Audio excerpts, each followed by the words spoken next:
নিজের সৎ ছেলেকে দিয়ে কাজ করিয়ে কিভাবে সুখ নিলাম সেই বাস্তব ঘটনাটি এখন তোমাদের সাথে শেয়ার করব।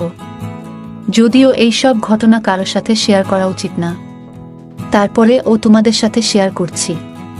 তো ভিডিওটা শুরু করার আগে তোমাদের কাছে আমার একটাই অনুরোধ, তোমরা যারা এখনো আমার চ্যানেলটি সাবস্ক্রাইব করো নাই, তারা এখনই ভিডিওতে একটা লাইক দিয়ে আমার চ্যানেলটি সাবস্ক্রাইব করুন। তো চলো তাহলে ঘটনাটি শুরু করি। আমার নাম নাসরিন, আমি দেখতে অসম্ভব সুন্দরী, আর আমার বডি ফিগার দেখলে যে কারো মাথা নষ্ট হয়ে যাবে। এলাকার যুবক ছেলেরা আমার জন্য পাগল ছিল। খুবই গরিব ঘরে আমার জন্ম, ছোটবেলা থেকেই অনেক অভাবের ভিতর দিশে আমি বড় হয়েছি। তাই টাকার লোভে পড়ে আমার আব্বু আমাকে একটা বুড়ো বেটার সাথে বিয়ে দিয়েছে। বিয়েতে আমি রাজি ছিলাম না, কিন্তু আব্বু আম্মু আমাকে জোর করে তার সাথে বিয়ে দিয়েছে। আমার স্বামীর অনেক টাকা পয়সা, তার বয়স প্রায় 55 বছর। তার আগের বউ মারা গেছে, কিন্তু সেই পক্ষের একটা ছেলে আছে, আর তার নাম রাজীব, তার বয়স 20 বছর। আমার আজকের ঘটনাটি সেই ছেলেকে নিয়ে। যাই হোক বন্ধুরা, আমি মনে অনেক কষ্ট নিয়ে বাসর ঘরে প্রবেশ করলাম। বিয়ে তো হয়েই গেছে, তাই এখন আর কিছুই করার নাই। এই লোকটার সাথেই আমার সারা জীবন কাটাতে হবে। কিছুক্ষণ পরে আমার স্বামী বাসর ঘরে প্রবেশ করল। তখন তার কাজ দেখে আমি খুব অবাক হলাম। সে এসে সোজা শুয়ে পড়ল। তখন আমি রীতিমতো হতভম্ব হয়ে গেলাম, কারণ আব্বু আম্মু কথা মতো এই বুড়ো বেটাকে বিয়ে করেছি। কিন্তু এই বাসর রাতটা নিয়ে আমার মনে কতই না স্বপ্ন ছিল। আমাকে আমার স্বামী এই বাসর রাতে অনেক আদর সোহাগ করে আমার মন ভরে দেবে। কিন্তু এই বুড়োটা তো সোজা এসে ঘুমিয়ে পড়ল। সেই রাতে মনে অনেক কষ্ট নিয়ে আমি ঘুমিয়ে পড়লাম, কারণ আমি তো নতুন বউ, তাই তাকে কিছু বলার সাহস আমার হলো না। পরের দিন সকালে ঘুম থেকে উঠে আমি নাস্তা তৈরি করলাম। আমার স্বামী একজন বড় ব্যবসায়ী, তাই সে নাস্তা করে তার ব্যবসায়িক কাজে বাসা থেকে বের হয়ে গেল। তারপর আমার সৎ ছেলে আসলো নাস্তা করতে। সে নাস্তা করতে করতে আমাকে প্রশ্ন করল, আম্মু বাসর রাত কেমন কাটল? ছেলের মুখে এমন কথা শুনে আমি একটু হতভম্ব হয়ে গেলাম। আমি তার কথার কোনো উত্তর দিলাম না। তখন সে আবার আমাকে বলল, তুমি এত সুন্দরী, কিন্তু তুমি কেন এই বুড়ো বেটাকে বিয়ে করেছ? তুমি এই বুড়োটাকে বিয়ে না করে আমাকে বিয়ে করলে সুখী হতে। এই বুড়োটা তোমাকে কখনো সুখ দিতে পারবে না। আমি ছেলের মুখে তার বাবার সম্পর্কে এমন কথা শুনে একটু অবাক হলাম, কিন্তু আমি তো এই বাসায় নতুন, তাই তার কথার কোনো উত্তর দিলাম না। তারপর সে নাস্তা করে কলেজে চলে গেল, আর আমি তখন বসে বসে ভাবতে লাগলাম, আসলেই আমার জীবনটা নষ্ট হয়ে গেল। আমার আগের পক্ষের এই ছেলেটা খুব সুন্দর, তার বডি ফিগার ও সিনেমার নায়কদের মতো। আসলে এমন একটা ছেলের সাথে আমার বিয়ে হলে আমি সুখী হতাম। তারপর আমি বাসার সব কাজকাম করতে লাগলাম। এরপর যখন রাত হলো, তখন আমি খাবার রেডি করে আমার স্বামী আর ছেলেকে খেতে ডাকলাম। তারপর খাওয়া দাওয়া শেষ করে আমি রুমে গেলাম। আজকে আমার খুব স্বামীর সুখ পেতে ইচ্ছা করছে। স্বামীর আদর সোহাগ পাওয়ার জন্য আমি পাগল হয়ে যাচ্ছি। কিন্তু আমার স্বামী আজকে এসে ঘুমিয়ে পড়ল। এটা দেখে আমার খুব রাগ হলো, কিন্তু আমি কিছুই বলতে পারলাম না। তারপর আমি ঘুমিয়ে পড়লাম। এইভাবে আরো কিছু দিন কেটে গেল। এদিকে আমি আমার স্বামীর সাথে একটু ফ্রি হয়ে গেছি। তাই আজকে রাতে আমি ভাবলাম যে কোনোভাবে আজকে আমাকে স্বামীর কাছ থেকে শারীরিক সুখ আদায় করে নেব। তাই তার দৃষ্টি আকর্ষণ করার জন্য সন্ধ্যায় খুব সুন্দর করে সাজুগুজু করলাম। তখনও আমার স্বামী বাসায় আসেনি, কিন্তু আমাকে এতটা সাজুগুজু করতে দেখে আমার ছেলে বলল, এত সাজুগুজু করে কোনো লাভ নাই আম্মু, কারণ আমার আব্বুর মশিন কাজ করে না। এই কথা শুনে আমার মাথা যেন আকাশ ভেঙে পড়ল। তারপর ছেলে আবার আমাকে বলল, কিন্তু তোমাকে অসম্ভব সুন্দরী লাগছে। এমন একটা বউ আমার থাকলে তাকে আমি আদর সোহাগে ভরে দিতাম। তাই বলে ছেলে আমার কাছে আসতে লাগলো, কিন্তু তখনই আমার স্বামী বাসায় চলে এলো। তারপর আমি আমার স্বামীকে বললাম, আপনি হাত মুখ ধুয়ে ফ্রেশ হয়ে আসেন, আমি আপনাকে খাবার বেড়ে দিচ্ছি। তারপর সে হাত মুখ ধুয়ে খাবার খেতে আসলো। আমি তাকে খাবার বেড়ে দিলাম। তারপর খাওয়া দাওয়া শেষ করে আমরা দুজনেই রুমে চলে এলাম। তখন সে প্রতিদিনের মতো আজকে সোজা ঘুমাতে যাচ্ছিল। ঠিক তখনই আমি তাকে বললাম, আপনাকে আজকে আমার শারীরিক চাহিদা মেটাতে হবে।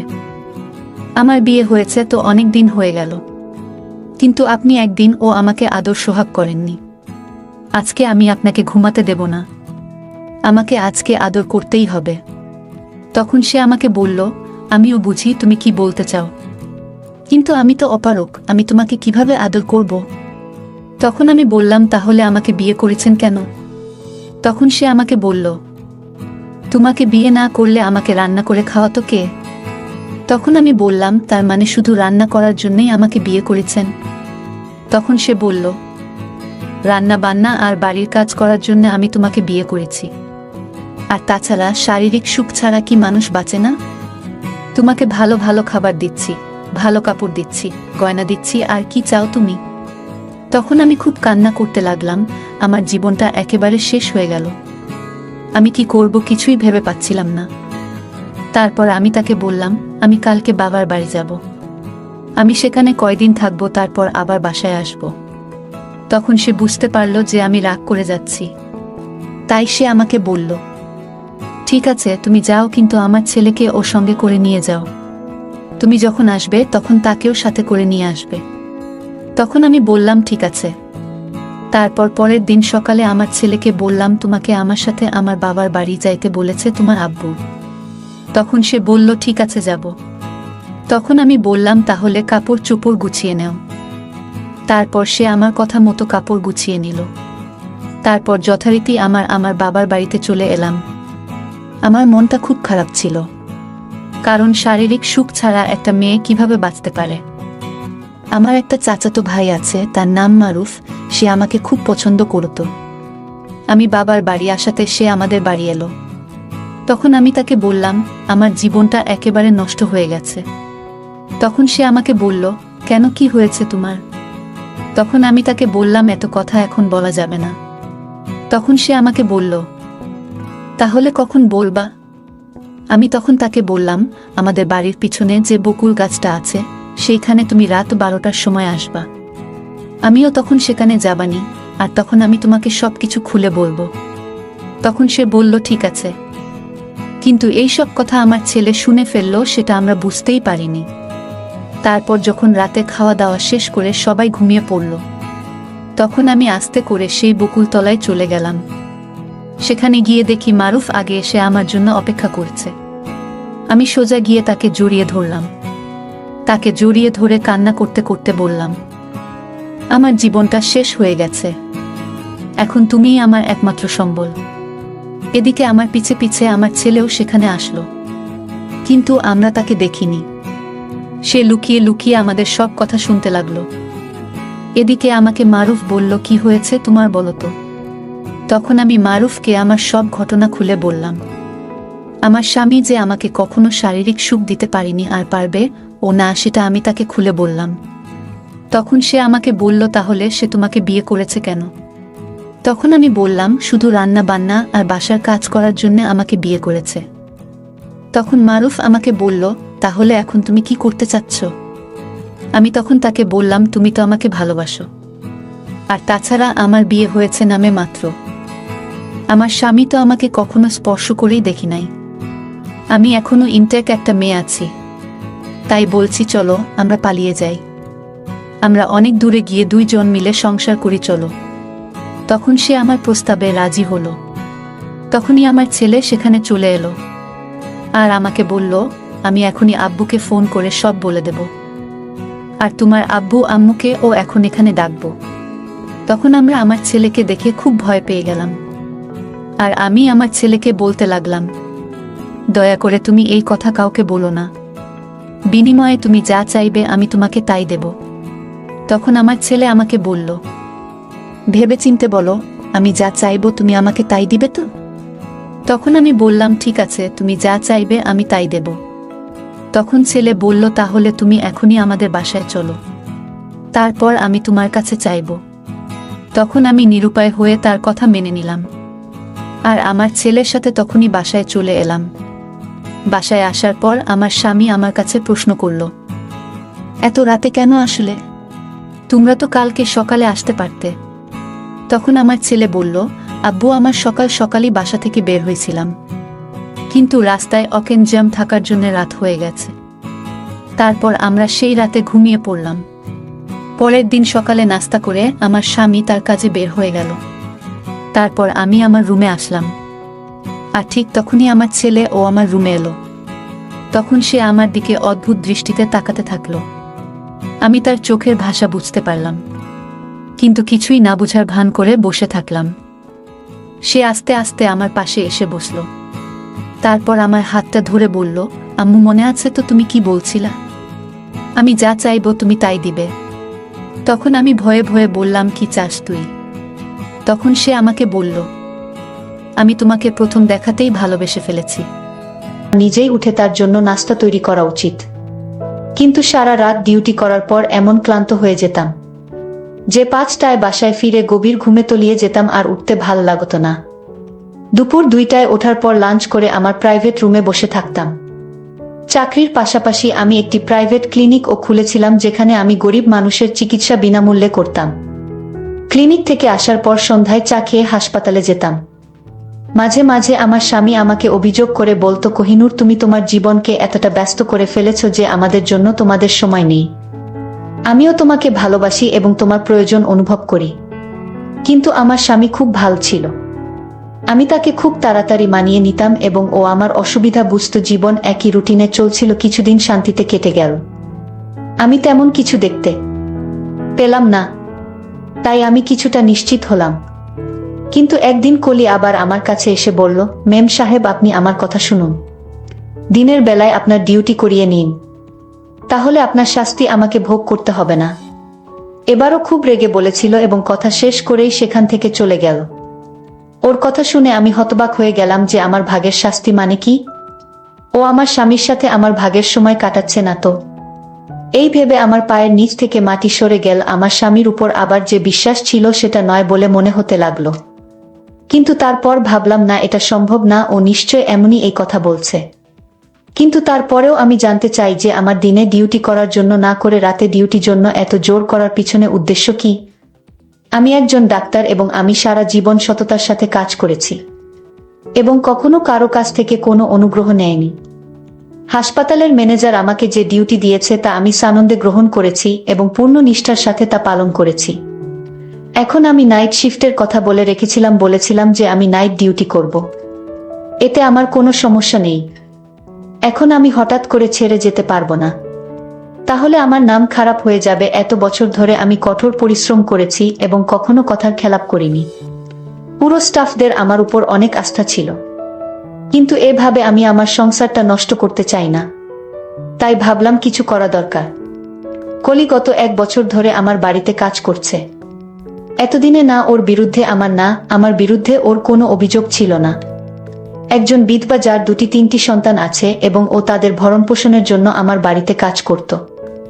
আমি চাকরির প্রথম দিনই তাকে বলেছিলাম যে তোমাকে এখানে 24 ঘন্টা থাকতে হবে। ওই সন্তানের নিয়ে কোনো চিন্তা ছিল না, কারণ ওর সন্তানের দেখাশোনা করার জন্য ওর বাবা মা ছিল এবং তারা গ্রামে থাকতেন। ও একাই আমাদের বাড়িতে থাকতো। ওরা বেতন পেত, তা ওর গ্রামে পাঠিয়ে দিত।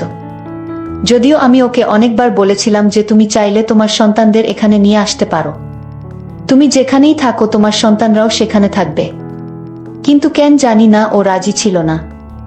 ওর সাথে সময়টা ভালোই যাচ্ছিল আজ পর্যন্ত। ও কখনো কারো বিরুদ্ধে অভিযোগ করেনি, কিন্তু এখন গত কয়েকদিন ধরে খেয়াল করছি ওর আচরণ অদ্ভুত হয়ে গেছে।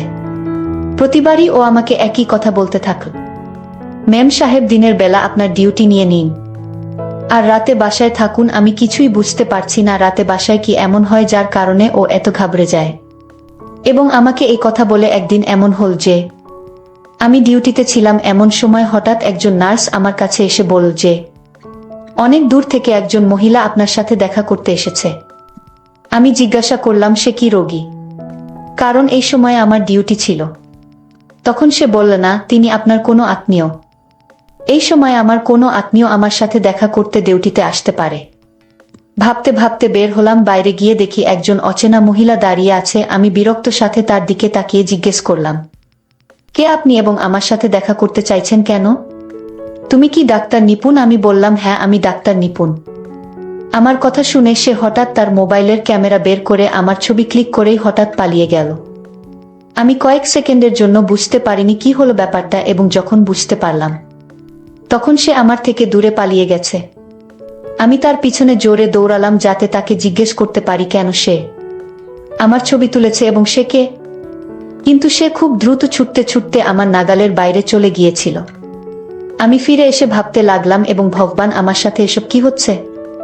কে এই মহিলা? তার কেন এখানে এসেছিল কে জানে? আমার কিছু একটা গড়বড় মনে হচ্ছে, যেন খারাপ কিছু হতে চলেছে।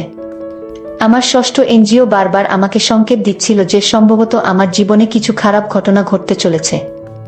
আমি এটা জানতাম যে আমি আমার ফ্যামিলি, কারণ রাতে ডিউটি করে খুব ক্লান্ত হয়ে পড়তাম আর সকালে দেরি করে ঘুম থেকে উঠতাম। আমি যখন ঘুম থেকে উঠি তখন আমার স্বামী অফিসে চলে গেছে, এবং রাতে যখন আমি ডিউটিতে যাই তখনও সে অফিস থেকে আসে না। অদ্ভুত জীবন হয়ে গেছে। অনেকদিন আমার স্বামীর সাথে কথাও হচ্ছিল না। আমি এটা অনুভব করতে পেরে সাথে সাথে মোবাইল বের করে আমার স্বামীকে কল করলাম। ভাবলাম অন্তত ফোনে কথা বলি, কিন্তু সে আমার ফোন ধরছে না। তখন আমি তার অফিসের নম্বরে কল করি এবং তার কলিগ আমাকে বলেন যে তিনি গত কয়েকদিন ধরে অফিসে আসছেন না।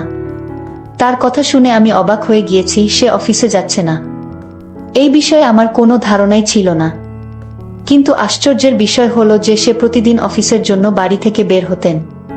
তাহলে তিনি অফিসের নাম করে কোথায় যেতে পারেন?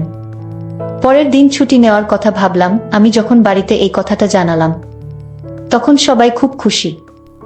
বিশেষ করে কাজের মেয়ে কলির চোখে মুখে খুশির ছাপ ফুটে উঠল। রাতে খাবার খেয়ে বাইরে হাঁটতে বের হলে দেখলাম কলি কারো সাথে ফোনে কথা বলছে আর কাউকে বলছে মেম সাহেব আজকে বাড়িতে আছেন।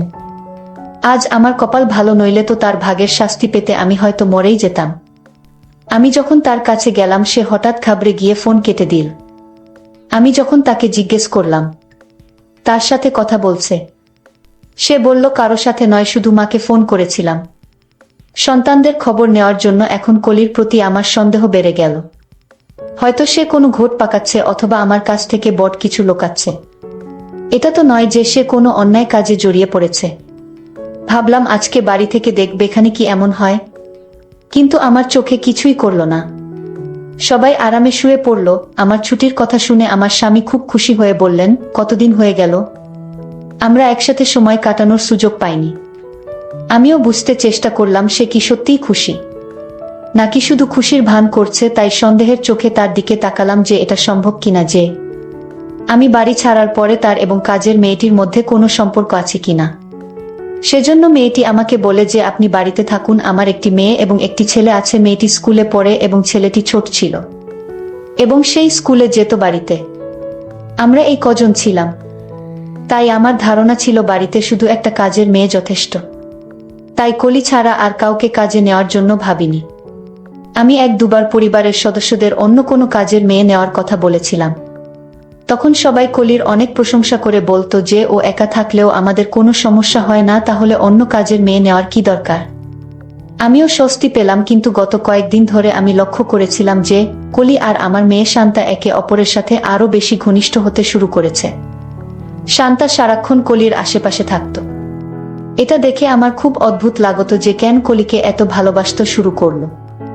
আমি এটাও দেখছিলাম যে শান্তা আকিবের কাছাকাছি যাওয়ার চেষ্টা করত, কলিকে কাছে পাওয়ার চেষ্টা করত, কিন্তু কলি তার কাছ থেকে পালিয়ে বেড়াতো। সেদিন আমি সারাদিন এবং সারারাত বাড়িতে থেকে দেখেছি, এমনকি হাসপাতালেও যায়নি এবং ক্লিনিকেও বসেনি। শান্তাকে কলির কাছে যাওয়ার চেষ্টা ছাড়া কিছুই অস্বাভাবিক মনে হয়নি। কিন্তু আমি এই বিষয়টিকে উপেক্ষা করেছি, কারণ আমি বাড়িতে থাকি না, শুধু কলি বাড়িতে থাকি। তাই সে হয়তো কলির সাথে মিলে মিশে থাকে, কিন্তু সে রকম কিছুই ছিল না। আমি এখন ভিতরে রেগে গেলাম যে কলির এই নাটক কবে শেষ হবে কে জানে। আমি আমার রুটিন অনুযায়ী পরের দিন আবার নাইট ডিউটি শুরু করলাম। দুদিন পরে আমি খুব ভোরে উঠলাম, কারণ সন্ধ্যায় আমার এক বান্ধবীর বিয়েতে যেতে হবে। তাই আমি তার জন্য একটি উপহার নেওয়ার কথা ভেবে বাজারে গেলাম। সেখানে আমাকে এক জায়গায় দাঁড়াতে হয়েছিল, কারণ সামনে দৃশ্যটি আমাকে অবাক করেছিল। কারণ আমার স্বামী হাসপাতালের ভিতরে যাচ্ছিল। কেন ওকে হাসপাতালে যেতে হবে? ও একেবারে ঠিক আছে, ওর কোনো সমস্যা নেই। আমিও তাকে অনুসরণ করে হাসপাতালে গেলাম। দেখলাম সে রুমের ভেতরে চলে গেল। আমি জানালায় উকি দিয়ে দেখলাম সে মহিলাকে টাকা দিচ্ছিল। তাকে আমি চিনতে পারিনি, কারণ তার পিঠ আমার দিকে ছিল। মহিলাকে টাকা দিয়ে আমার স্বামী দ্রুত বেরিয়ে গেল। এরপর মহিলাটি কাউকে ডাকল এবং কিছুক্ষণ পর যে মহিলাটি এল তাকে দেখে আমি চোখের পলক ফেলতে ভুলে গিয়েছি। সেই মহিলাটি আর কেউ নয়, আমার কাজের মেয়ে কলি। মহিলাটি কলিকে কিছু টাকা দিল। কলি তাকে ধন্যবাদ জানিয়ে সেখান থেকে চলে গেল। আমি বুঝতে পারছি না এসব কি হচ্ছে। আমার স্বামী প্রথমে এক অজানা মহিলাকে টাকা দিল, তারপর সেই অজানা মহিলাটি আমার স্বামীর দেওয়া টাকা থেকে কিছু টাকা কলিকে দিল। অবশেষে মহিলাটি যখন আমার দিকে মুখ ঘোরালো, আমি স্তব্ধ হয়ে গেলাম। আমি কিভাবে সেই মহিলাকে বলতে পারি এতদিন পার হওয়ার পরেও তার মুখটি আমার মনের মধ্যে আঁকা হয়েছিল। এই সেই একই মহিলা যে সেদিন আমার ছবি তুলে পালিয়ে গিয়েছিল। আমার স্বামীর সাথে এর কি সম্পর্ক? আমি ভাবলাম তাকে গিয়ে জিজ্ঞেস করব, কিন্তু এরপরে আর একজন লোক এসে সেই মহিলার সাথে হাত মিলিয়ে দুজন সেখান থেকে চলে গেল। এসব দেখে এখন আমি নিশ্চিত হলাম যে আমার বিরুদ্ধে কোনো গভীর ষড়যন্ত্র করা হচ্ছে এবং এতে আমার স্বামীর সাথে আমার কাজের মেয়ে কলিও জড়িত। আমি সিদ্ধান্ত নিলাম যে আজ আমি দুজনকে হাতে নাতে ধরব।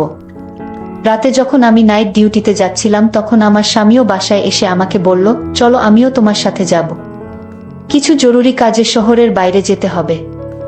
আমি চিন্তায় পড়ে গেলাম যে ও যদি বাড়ির বাইরে থাকে তাহলে কিভাবে ওদের হাতে নাতে ধরব। হাসপাতালে গিয়ে ভাবতে ভাবতে আমার মাথা ব্যথা শুরু হলো। মাথায় প্রচণ্ড ব্যথা শুরু হল। 5 জন ডাক্তার রাউন্ডে এসে আমার অবস্থা দেখে বললেন, আমার মনে হয় না তুমি রাতের ডিউটি করতে পারবে, তোমার বাড়িতে ফিরে যাওয়া উচিত। আমার এমন প্রচণ্ড মাথা ব্যথা ছিল যে আমারও মনে হয়েছিল যে আমি এখানে আর থাকতে পারবো না, নইলে আমার শরীর খারাপ হবে। আমি আমার জায়গায় অন্য একজন ডাক্তারকে ডিউটি দিয়ে এবং বাড়িতে না জানিয়ে চলে এলাম। রাতে হঠাৎ করে কখনো বাসায় ফিরিনি। দরজা বন্ধ ছিল। ভাবলাম ওদের ঘুম থেকে উঠানোর চেয়ে চাবি দিয়ে দরজা খুললেই ভালো হবে। ভিতরে ঢুকতেই বুঝলাম আমার স্বামী হয়তো এখনো বাড়ি ফেরেননি, কারণ তার গাড়ি ছিল না। আমি আমার রুমের দিকে যেতে শুরু করেছিলাম। এমন সময় হঠাৎ চিৎকারের আওয়াজ পেলাম। উপর থেকে শব্দ আসছে, দৌড়াতে লাগলাম। আমি যখন উপরে গেলাম তখনও আমার ছোট মেয়ের ঘর থেকে চিৎকারের আওয়াজ আসছে। আমি এগিয়ে গিয়ে সাথে সাথে দরজা খুললাম। সামনের দৃশ্যটা দেখে আমার নিজেরই চিৎকার বেরিয়ে গেল, কারণ এটা সেই দৃশ্য যা আমার আত্মাকে নাড়া দিয়ে দেয়। আমি দেখলাম আমার মেয়ে বাজেভাবে কলিকে মারছে আর কলি গলা চিরে চিৎকার করছে। এগিয়ে গিয়ে ওকে সরিয়ে দিলাম। আমাকে দেখেও বিরক্ত হয়ে গেল আমার মেয়ে। এদিকে আমাকে দেখে কলি তাড়াতাড়ি আমার পিছনে লুকিয়ে বলল, এই জন্যই তো আপনাকে নাইট ডিউটি না করতে বললাম, কারণ আপনি চলে যাবার পর আমার সাথে এটাই ঘটে। আপনার মেয়ে আমাকে প্রতি রাতে আমাকে মারধর করে, এবং এটা আজ থেকে নয়, অনেক দিন ধরে এমন। আর আপনার মেয়ের যন্ত্রণা আমার সহ্য করতে হচ্ছে। আপনি যখন রাতে ডিউটিতে চলে যান তখন আপনার মেয়ে আমাকে প্রতি রাতে গলা ধরে আমাকে মারতে শুরু করে। আমি কাজের মেয়ের কথা শুনে অনেক চিন্তায় পড়ে গেলাম। তাহলে আমার মেয়ের কি হয়েছে যে আমার স্বামী এবং তোমাকে মারধর করে? তারপর আমার মেয়েকে একজন মানসিক ডাক্তারের কাছে নিয়ে গেলাম।